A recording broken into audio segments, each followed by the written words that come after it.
Hi, this is Nick Radcliffe from Stochastic Solutions, and today I'm going to show you some of the benefits you can get by using TDDA's reference test capabilities for generating unit tests, for writing unit tests, particularly in the case where the outputs that you're testing are complex and hard to generate and verify by hand. So let's get started.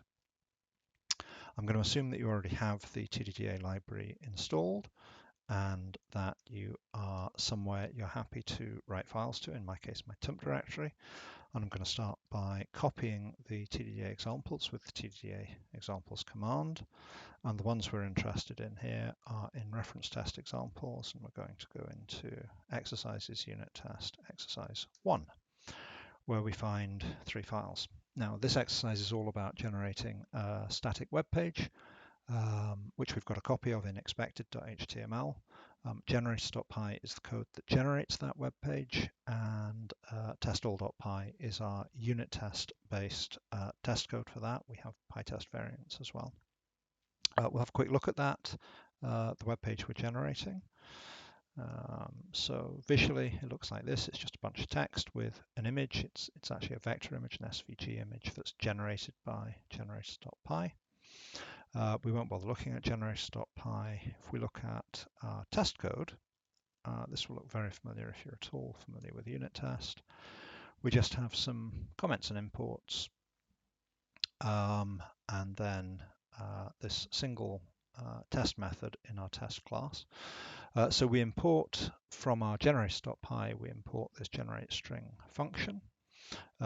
We subclass unit test.testCase, which of course we have to do for unit test, and we write our test method, which just assigns to the actual variable what's generated by calling generate string. We assign to the expected variable the contents of expected.html, and then we use unit tests assert equal to check that what we generated was what we expected to generate. So very straightforward stuff. If we run that, I'm going to use Python 3 to do that, though it works in 2 as well, then we actually get a failure. And unit test tries to show us what that failure is. And in this case, it actually kind of succeeds. We can see that this version 1.0.0 is different from this version 0.0.0.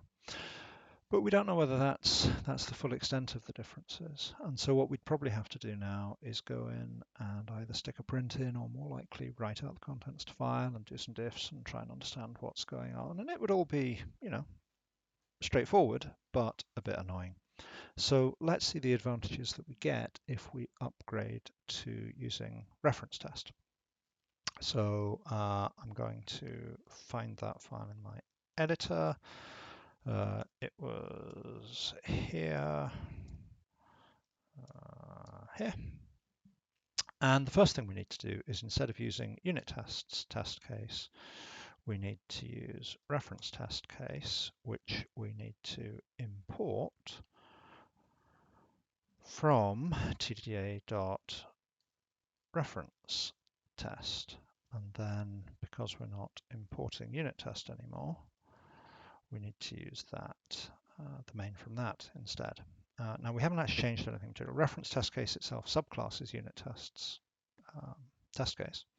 And so if we run the tests again, everything should be exactly the same at this stage. But let's make a more useful change. Instead of using assert equal from unit test, let's use assert string correct. And we won't give it the string, we'll give it the file that the expected content's in, which allows us to simplify this to just that. And if we do that, and I haven't got anything wrong, then we'll get a more useful failure when it fails. So we still get the stack trace that's a little bit unpleasant to read, but it tells us the expected file was expected.html and gives us a diff command we can use to look at that. Now, it might surprise you that there's a diff command that can look at it, given that we just had the generated content in memory. But because the test failed, our test method, assert string correct, actually squirreled away a copy for us in a temporary directory, precisely to allow us to look at it and to run a diff command on it. So let's run that diff command. And it shows us that the copyright line's different. There's a limited here and not here, that the version number's different, 1 against 0, and in fact also that there's no new line at the end of one of the files. So all of that's not great, but we now understand much more clearly what the differences are.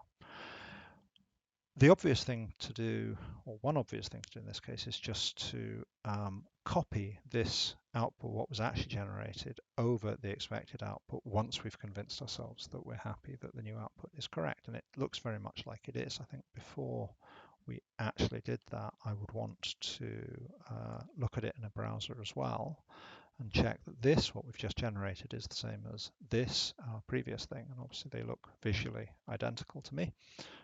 As indeed they are. So at this point, it would be fine if we wanted to copy that, and we'd have got some benefits from the reference test library by doing that. But there's something better we can do in this case. And that's, to note, if we just step back a bit, we realize the version number is going to change all the time. Maybe we never care if the only difference between the files is the version number. And similarly, we know the copyright notice is going to change every year. So maybe, again, we don't care if the copyright notice changes. And so if that's the case, then what we can do is, or what it would be nice to be able to do, what string correct allows us to do, is to tell it to ignore lines that contain particular substrings, or there are regular expression versions of this and all sorts. But in this case, about the simplest thing we can do is just say, well, if the line contains version, case sensitive, and if it contains copyright, again, case sensitive, don't fail because of differences on those lines. And if I've got that right and I run my tests again, then now they actually pass. And so not only has that fixed our failure, but we've sort of future-proofed our code so that just changing the version number and just changing the copyright version won't actually cause failures. You'll notice the new line didn't cause a problem. That's because by default, the assert string correct method, it strips white space on the right of both strings. You can tell it not to do that if you prefer, but that tends to be useful behavior, so that's not causing a failure. And that's really what I wanted to show you today. We've seen three things fundamentally. We've seen that we can write slightly simpler test code. We didn't have to read our test file ourselves. We've seen more significantly that it tells us what the diff command we use is and squirrels away a copy for us. That also makes it easy to turn that into a copy command. And most importantly, that we can use these ignore things to write slightly more flexible tests very easily. Thanks.